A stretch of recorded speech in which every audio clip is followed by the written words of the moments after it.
I'm living in kundan బాగ్ లో is quarters లో ఉంటున్నా, 5th ఫ్లోర్ లో ఉంటున్నా. ఆ 5th ఫ్లోర్ లో ఉన్నా సరే ఒక లిఫ్ట్ లో 5 ప్రెస్ చేస్తే మా ఫ్లోర్ కి వస్తాము, ఒక లిఫ్ట్ లో 4 ప్రెస్ చేస్తే మా ఫ్లోర్ కి వస్తాం. సో నేను స్విగ్గీ లిషియస్ వాటిలో 5th ఫ్లోర్ గోదావరి బ్లాక్ అని రాస్తా. గోదావరి బ్లాక్ అనేది ఒక ఇమాజినరీ క్రీచర్, ఎందుకంటే అక్కడ ప్రాణహిత అని రాసింది, తుంగభద్ర అని రాదు, గోదావరి ఎవరికి తెలియదు.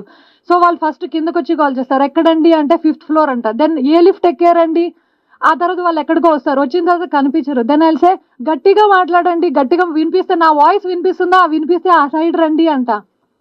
ఇది every day story. It is not 1 day 2 days, every day this is my life. ఆ లిషియస్ వాళ్ళు నెలకు ఒకసారి ఎవరో చికెన్ తెచ్చి మా ఇంట్లో పెట్టేసి వెళ్తారు. అప్పుడు మేము అరే చికెన్ వచ్చింది ఎవరిది ఎవరిది అనుకుంటే, దెన్ పాపం మా పక్కోళ్ళు కిందోళ్ళు పైన వాళ్ళు వచ్చి మీ ఇంట్లో చికెన్ ఉందా అండి అంటే అవునని చెప్పిస్తాం. So this is happening to me. So it must be happening to you all also. చెత్త కలెక్ట్ చేసుకునే వాళ్ళు రోజు మీ ఇంటికి వచ్చి చెత్త కలెక్ట్ చేసుకోవాలి. బట్ అది అవ్వట్లేదు, మీకు తెలుసు నాకు తెలుసు, మా ఇంట్లో కూడా అప్పుడప్పుడు రావట్లేదు, మేము సఫర్ అవుతున్నాం.